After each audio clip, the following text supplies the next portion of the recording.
Olá pessoal, sejam bem-vindos a mais uma aula de Álgebra Linear 1. Eu sou o professor Anderson Novaes Martinhão e na aula de hoje estudaremos o núcleo de uma transformação linear. O principal objetivo da aula de hoje é apresentar um método muito útil, né, que a gente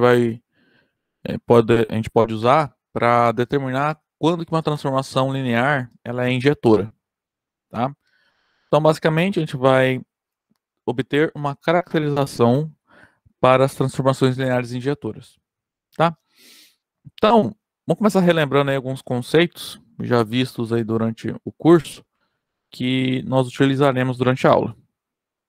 Bom, como usual, tá? Como eu vou utilizar esses exemplos aqui, coloquei aqui as notações, né? Então R2, o que é? É o conjunto formado por todos os pares ordenados de números reais.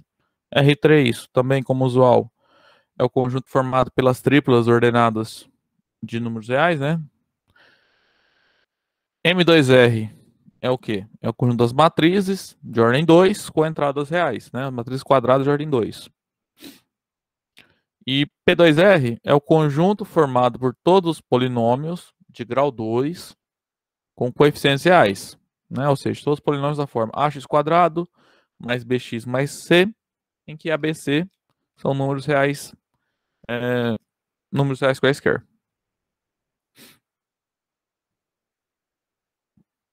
Bom, na aula de hoje, né? Então a gente vai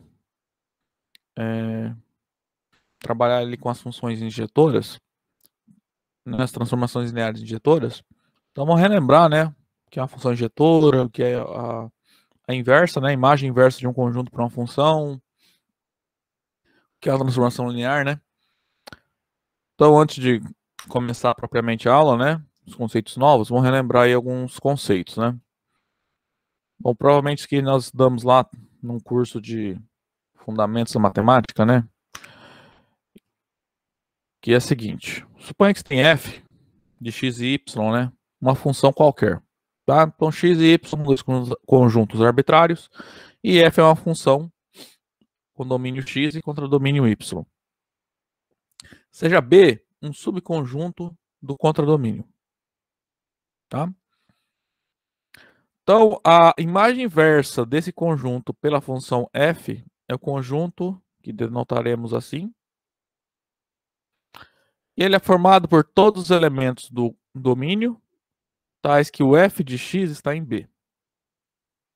Ou seja, é esse conjunto aqui. Tá? Então, a imagem inversa de B por F é o conjunto formado por todos os elementos X no conjunto X, tais que o F de X é elemento do B. Então, a gente tem um conjunto X aqui, e aqui tem um conjunto Y. De X para Y temos uma função, tá? Então, dado um conjunto B dentro de Y, quem é o F-1 de B?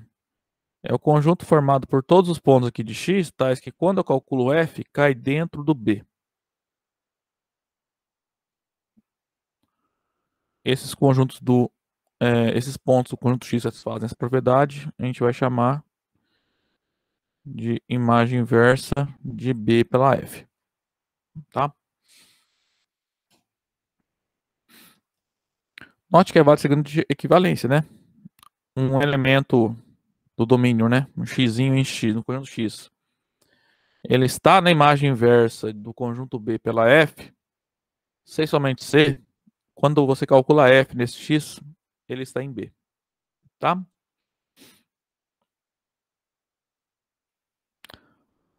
Bom, como nós estudaremos as funções injetoras, né, as transformações lineares injetoras, vamos relembrar então que é uma função, que significa, né, uma função ser injetora. Então, de novo, considere uma função f de x em y, conjuntos arbitrários, né? Vamos dizer então que f é injetora quando ela satisfaz a seguinte propriedade: quaisquer que sejam os x1, x2 no domínio, nós teremos, se forem distintos, né, teremos então que as imagens respectivas são diferentes, né? Então, Se x1 é diferente de x2, então f de x1 é diferente de f de x2. Se essa propriedade for satisfeita para todos os x1, x2 em x, diremos que f é injetora. Tá? Essa propriedade, né, que define as funções injetoras, acho que isso aqui é um condicional, né? Ou seja, é uma proposição do tipo P condiciona Q. Nós aprendemos aí no curso de lógica introdutória que esse condicional é equivalente a esse, né? Essa regra que a gente chama de contrapositiva. Então, se a gente olhar para a contrapositiva dessa propriedade, nós obtemos uma maneira alternativa, né, de demonstrar que uma função é injetora, né? Então, o que seria uma definição alternativa para uma função ser injetora é a seguinte: suponha que tenhamos f de x e y uma função, tá? Quando que ela é injetora? Quando essa é a seguinte propriedade: se f de x1 é igual a f de x2, então x1 é igual a x2. Isso para todos x1, x2 no domínio. Ok? Então note que essa para essa, uma é contrapositiva da outra, né?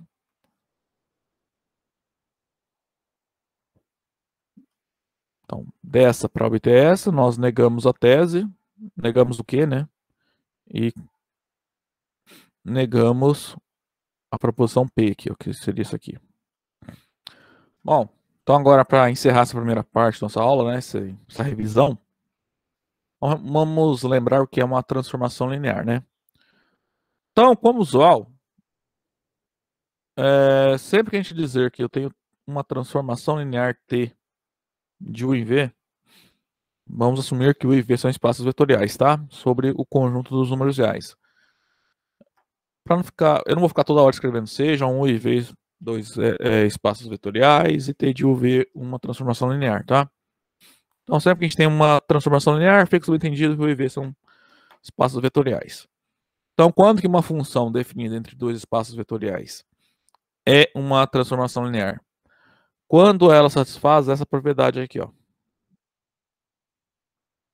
Então, para todos U e V no domínio e para todo alfa real, né, todo escalar alfa, nós teremos que T de alfa 1 mais V, né, desse vetor alfa 1 mais V, é a mesma coisa que alfa vezes T de U mais T de V. Tá? Bom, então, agora a gente vai começar, de fato, né, estudar esse conceito, né, do núcleo de uma transformação linear.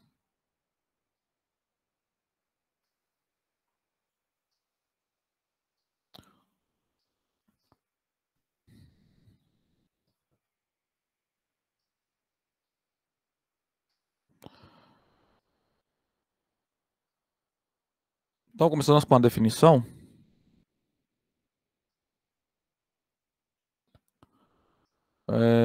Então, o que é o núcleo? A ideia é, suponha que você tem uma transformação linear T, definida em um espaço vetorial U, num espaço vetorial V. O que acontece? Existem vetores em U, tá? Tais que T de U é o vetor nulo do V. Ok? Pode ser que existam mais de um. Tá? Sempre tem pelo menos um, né? Que é o vetor nulo de U. Né? Sempre vale isso aqui, ó. T do vetor nulo de U resulta no vetor nulo de V. A gente vai pegar o conjunto formado por todos os elementos de U que satisfazem essa propriedade. Esse conjunto é o núcleo da transformação T. Ok?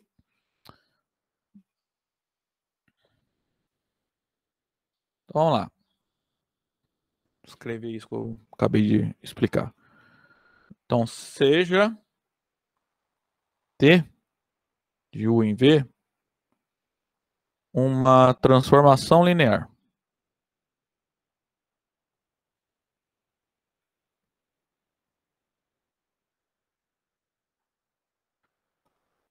Então, o núcleo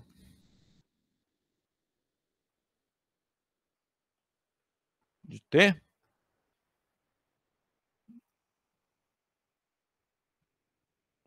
então vai ser um conjunto que denotaremos assim, formado então por todos os elementos, os vetores de U, né, tais que T de U resulta no vetor nulo.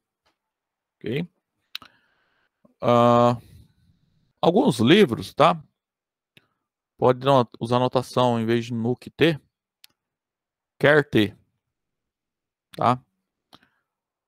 Que vem do inglês, tá? De kernel, ok?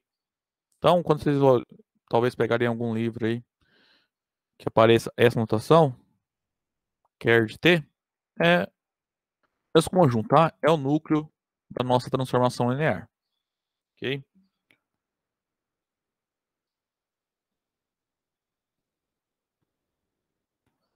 Pequena observação,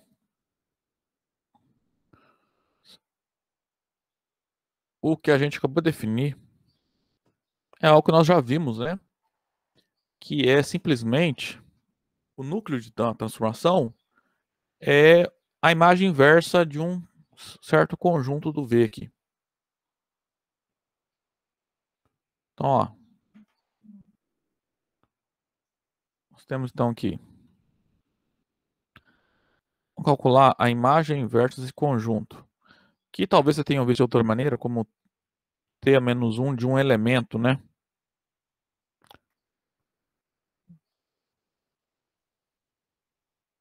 Então, vamos calcular a imagem inversa do seguinte subconjunto do contradomínio da transformação linear T de U e V.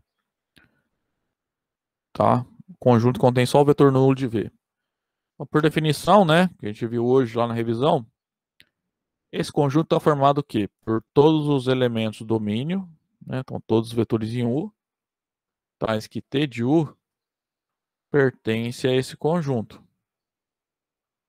Só que esse conjunto aqui ó, só contém um elemento. Logo, se o T de U está nesse conjunto, obrigatoriamente T de U tem que ser o vetor nulo. Então, a imagem inversa de T desse conjunto pela T é o conjunto formado por todos os vetores em U, tais que T de U é o vetor nulo de V.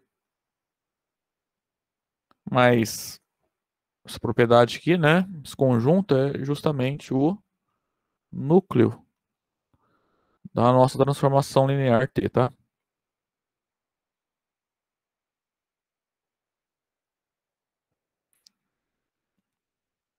Então, o que nós definimos aqui não tem nada de novo, né? A gente vai estudar uma imagem inversa de um conjunto por uma transformação linear de um conjunto bem específico, tá? Então, pessoal, agora vamos ver o seguinte resultado. Dado uma transformação linear T, né? O seu núcleo é um subespaço vetorial ali do domínio, tá? Então, vamos lá. Proposição é a 8 agora, né?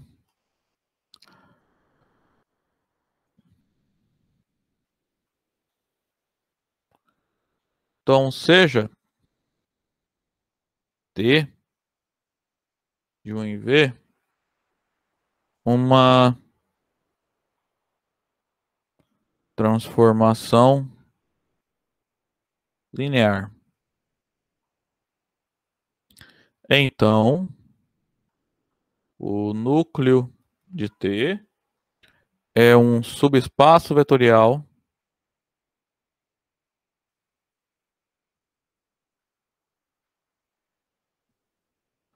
de U.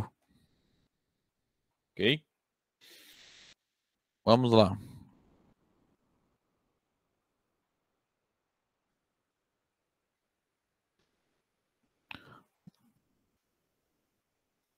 Lembrando que para provar, né, que núcleo, no caso aqui, né, o núcleo é um subespaço de U, vamos ter que mostrar, né, que o núcleo é fechado para as operações de U, né, e que ele contém o vetor nulo de U, né? Então vamos lá, note que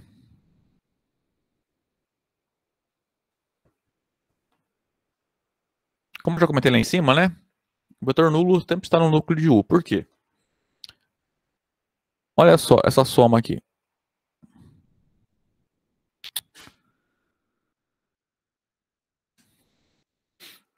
Isso aqui, né? Tô pegando dois elementos do espaço vetorial V e somando, né? T calculado no vetor nulo de U resulta em um elemento do espaço vetorial V. Então, como eu estou somando com o vetor nulo, isso aqui é esse cara aqui. Só que aqui dentro do parênteses, você pode escrever esse vetor nulo como a soma dele com ele próprio. Certo? E sendo T linear, só podemos abrir, né, T para essa soma. Então, olha só, isso é igual a isso aqui. Aí, usando aí, ó, lei do cancelamento, nós encontramos que T calculado no vetor nulo de U é o vetor nulo de V. Tá? Então, dessa igualdade segue que o vetor nulo de U pertence ao núcleo da transformação linear T. Para acabar, falta só provar que T que o núcleo de T é fechado para as operações de U, né? Então, vamos lá, agora sejam alfa um número real e U e V dois elementos no núcleo de T.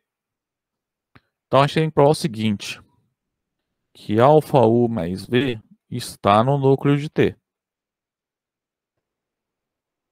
Mas provar isso é equivalente a dizer que T de alfa U mais V resulta no vetor nulo. Tá? Então, basta mostrar essa igualdade aqui. Isso é tranquilo porque T é uma transformação linear, tá? Vamos lá. Ó, T de alfa U mais V, por definição, isso é alfa T de U mais T de V. Só que nós pegamos U e V no núcleo de T, né? Então, T de U e T de V resultam no vetor nulo. Então, isso aqui é alfa vezes o vetor nulo de V mais o vetor nulo de V. E vai dar o vetor nulo de V. Tá? Então, T calculado nesse vetor resulta no vetor nulo. Tá? Logo, esse elemento está no núcleo de T. Bom, então de A e B segue que núcleo de T é um subespaço vetorial de U.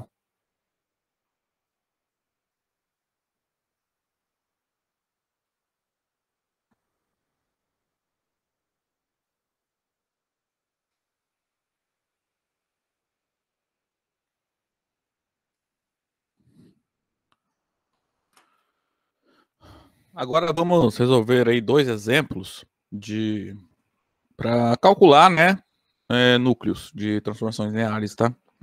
Vamos lá, exemplo 9.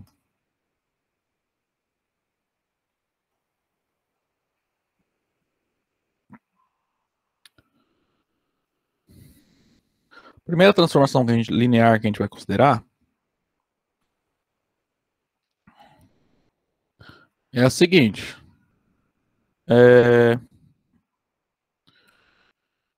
O domínio é o R3, tá? E contradomínio, cônjuge das matrizes de ordem 2, tá? Com entradas reais, tá?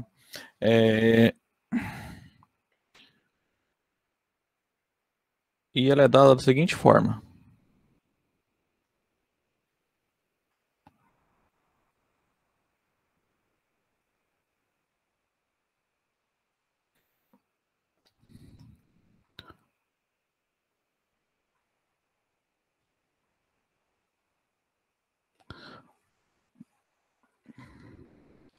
Então, nossa transformação linear vai pegar uma tripla de números reais ABC e vai associar a matriz A mais B na coordenada, na primeira linha, primeira coluna, 0 na primeira linha, segunda coluna, 0 na segunda linha, primeira coluna, e C menos B na segunda linha, segunda coluna. Tá? Vamos calcular o núcleo dessa transformação, tá? Então, anote que uma tripla ABC está no núcleo de T, nesse caso particular, né? Isso equivale a dizer que T de ABC é a matriz nula de ordem 2, né? Porque matriz nula é o vetor nulo desse conjunto aqui, do contradomínio, no caso aqui, né? Bom, lembrando aqui que a gente já está assumindo, né, que a transformação, que a função t é uma transformação linear, tá? Então não vou me preocupar em provar isso aí. Isso. Então vamos lá. Por definição, t de ABC é A mais B, 0, C menos B. Vamos copiar aqui.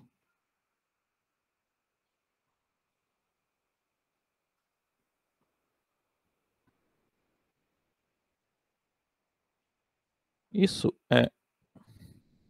Vamos lá, igualdade de matrizes, né? Então os elementos nas coordenadas, digamos assim, nas entradas correspondentes são iguais, né? Então A mais B é igual a 0. 0 é igual a 0, 0 é igual a 0 não vai mudar nada pra gente, né? E C menos B é igual a 0. Então, desse modo, nós encontramos um sistema com duas equações, né? A primeira é A mais B igual a 0 e a segunda é C menos B igual a 0, tá? Bom, esse sistema é tranquilo de resolver, né? Então, a gente vai vamos obter o seguinte, ó.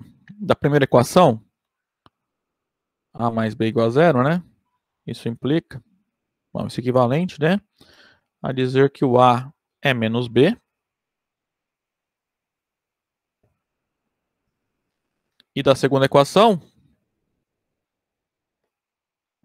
C menos B igual a 0, nós obtemos que o C é igual a B. Então, nós temos uma caracterização, né, para o núcleo de T. São todos os vetores da forma ABC, né, em que o A é menos B e o C é igual a B. Tá? Portanto, o núcleo de T então vai ser um conjunto infinito, né? É o conjunto formado por todas as triplas reais ABC, né? Em que A é igual a menos B, tá aqui. E o C é igual a B, né? Que é esse rosa aqui. Outra maneira, né? Escrever esse conjunto seria assim, ó. É o conjunto formado de todas as triplas da forma menos B, BB, em que B é um número real. Tá? Então note que esse núcleo aqui, para esse exemplo, ele é infinito. Tá? Para cada número real, você tem uma solução aqui, um elemento desse conjunto, né? Por exemplo, menos 1, 1, 1, menos 2, 2, 2, o menos raiz de 2, raiz de 2, raiz de 2, e assim por diante. Tá? O 0, 0, 0 também, né? Como sempre, né? O vetor nulo tem que estar no núcleo sempre, porque o núcleo é um espaço vetorial, tá? É um subespaço vetorial ali do domínio. Vejamos mais um exemplo. Então, agora, considere a seguinte transformação linear, né? Então, ó, a gente vai determinar o núcleo de T em que a nossa T, né, é a seguinte transformação linear. É uma transformação linear de R3 e R2, que para toda a tripla x, y, z em R3, vai associar o par ordenado x mais y, 2x mais 3z. Tá? Então vamos caracterizar aí o núcleo de T. Então, lembra o seguinte, ó, que uma tripla x, y, z está no núcleo de T, C e somente C, T de x, y, z é o vetor nulo de R2, ou seja, é o par ordenado 0, 0. Sim. Vamos lá. T de x, y, z está aqui, ó. Então, isso é equivalente a dizer que x mais y, 2x mais 3z é igual ao vetor nulo, né? Ou par ordenado 0, 0. Lembrando aqui, né, temos a igualdade de pares ordenados, então as coordenadas respectivas são iguais, né? Então, ó, x mais y é igual a 0 e 2x mais 3z é igual a 0. Assim, né, nós vamos obter o seguinte sistema. X mais y igual a 0. 2x mais 3z igual a 0. Bom, então temos duas equações, três incógnitas. Nesse caso aqui, esse sistema, ele é... Lembrando, né, que x, y, z são números reais. Então a gente consegue... Esse sistema aqui vai ser possível e indeterminado, né? Terá infinitas soluções. A gente consegue escrever o y e o z em termos de x, né? E é bem tranquilo. Vamos lá. A primeira equação, ó, é x mais y igual a 0. Então, o y é menos x.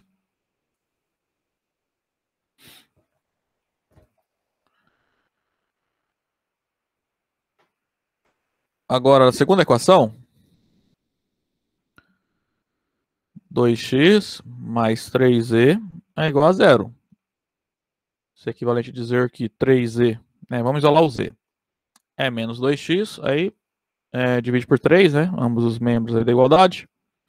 Resulta que z é menos 2/3 de x. Então, temos a caracterização, né, para os elementos do núcleo, né? São os caras da forma x, y, z, em que y é menos x e z é menos 2/3 de x. Então, portanto,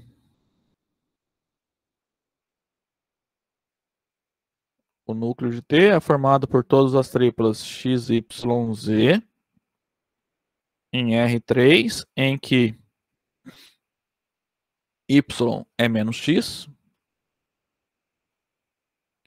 e o z está aqui, ó, menos 2/3 de x.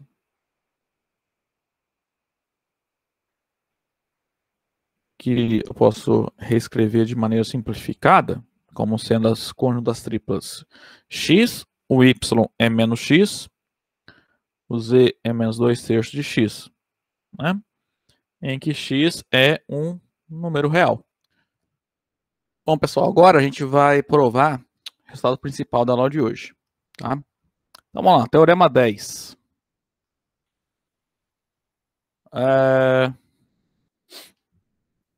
Então, nós vamos mostrar que uma transformação linear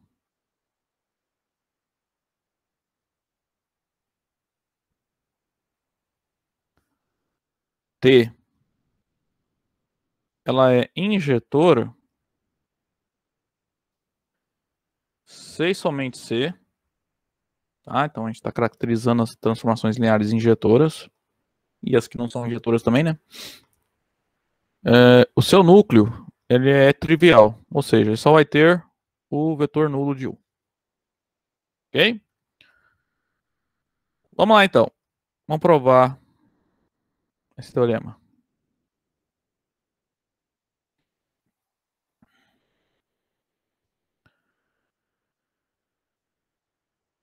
Primeiro, vamos supor que T é injetora.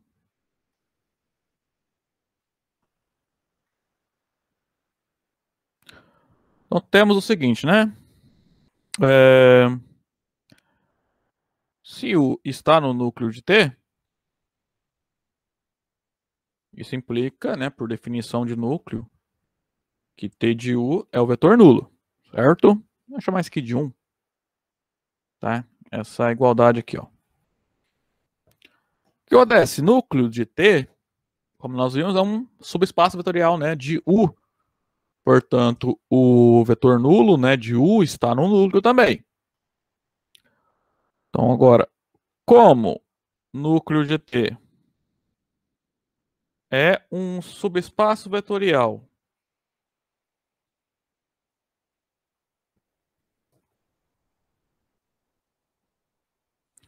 de U,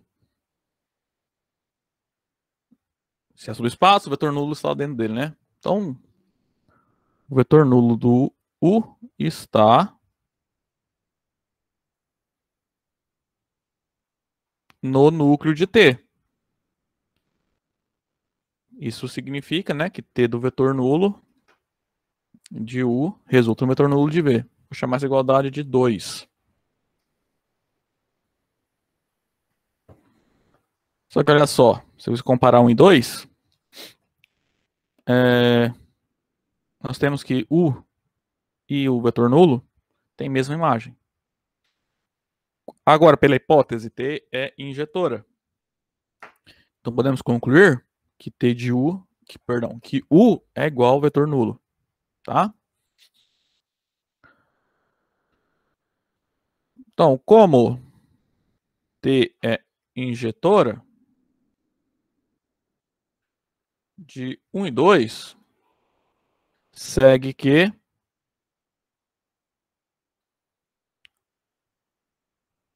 U é o vetor nulo, né? Então, o que a gente acabou de provar é que no núcleo de T só tem um vetor, né? Que é justamente o vetor nulo.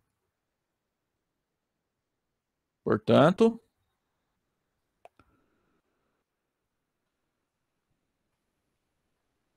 núcleo de T é o que a gente diz ser trivial, né? Agora recíproca. Agora vamos supor que o núcleo de T é trivial, né? Então, agora, se o núcleo de T só tem esse vetor, então, vamos lá, vamos provar que T é injetora. Como é que a gente prova que T é injetora? Vamos relembrar lá, hein? Vamos às propriedades aqui, ó. A ideia aqui, então, é o que? Pega dois elementos na imagem, né? Ou, perdão, no domínio, no caso, em U. Supor que eles têm a mesma imagem, nós vamos ter que provar que os elementos lá são iguais, tá?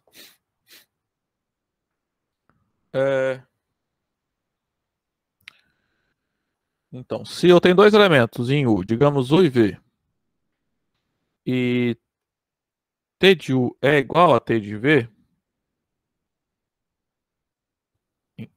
segue que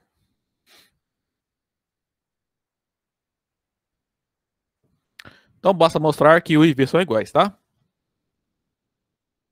Então, ó, como T de U é igual a T de V, isso implica, né, que a diferença é igual a zero.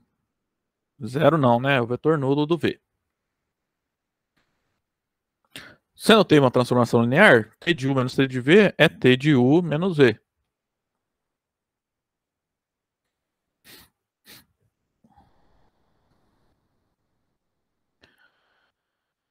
Isso, isso aqui, ó, implica que o elemento, né, U menos V, está no núcleo da transformação T.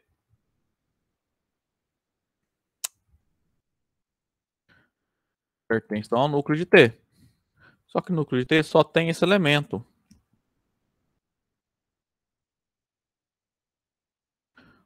Assim, o menos V é o vetor nulo. E, consequentemente, o e V são iguais, tá? Então, pegamos dois vetores no domínio de mesma imagem. Isso significa que esses dois elementos, na verdade, não são dois, é um só, né? Eles são iguais. Portanto, a função, obrigatoriamente, ela é injetora, né? Nossa transformação linear, ela é injetora. Bom, pessoal, agora para encerrar a aula, vamos ver aí alguns exemplos, né? De aplicação ali do Teorema 10.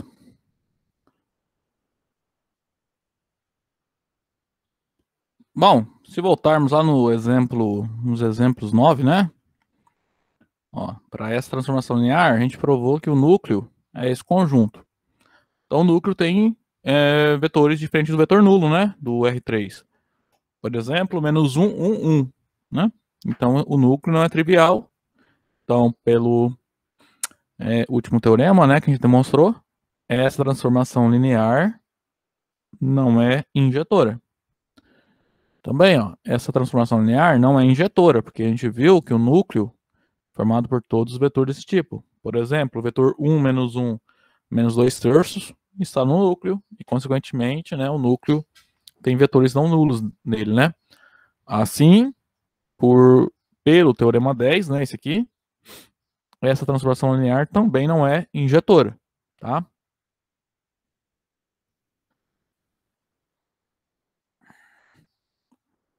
Então, as transformações lineares, né, apresentadas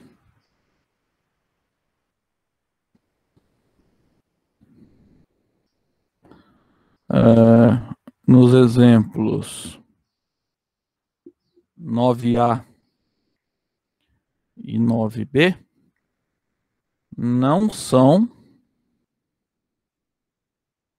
injetoras, tá? Isso conforme o teorema 10.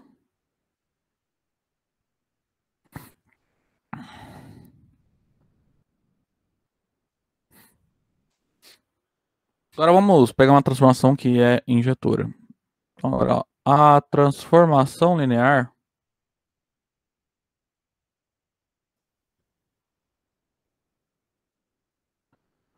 então pega T, foi o seguinte, ao invés de R3 no conjunto dos polinômios de grau 2, tá?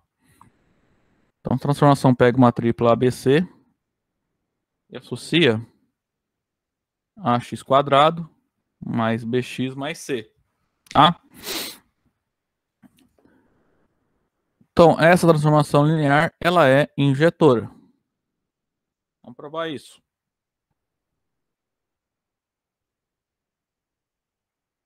A ideia é aplicar o teorema 10, né? Então para isso basta calcular o núcleo da transformação dada e mostrar que ele dá isso aqui.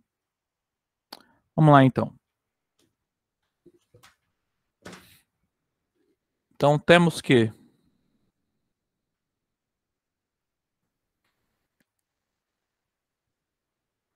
ABC pertence ao núcleo de T,